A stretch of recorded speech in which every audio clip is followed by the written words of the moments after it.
I am Dr. Bohra, joint replacement and orthopedic surgeon at BLK Hospital.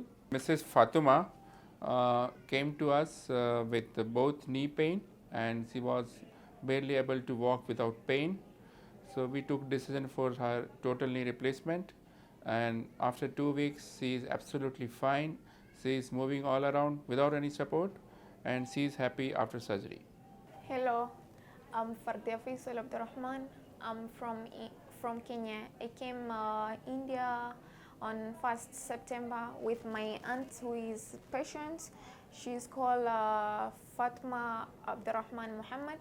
She had a problem of knee, so she couldn't walk properly when we were back in India or in Kenya. So we decided to bring her in India. We thought that in India maybe we could do our things on our own, but thankful to BLK translator Mr. Ali, who do great job. He supports us very well. I really thank Mr. Ali. Then we came to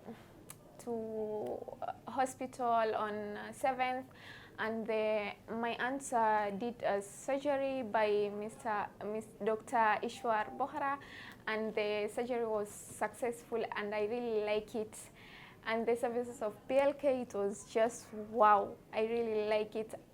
Even I thought to bring my dad to be done the same surgery for knee replacement. I really thank you. BLK Super Speciality Hospital, a passion for healing.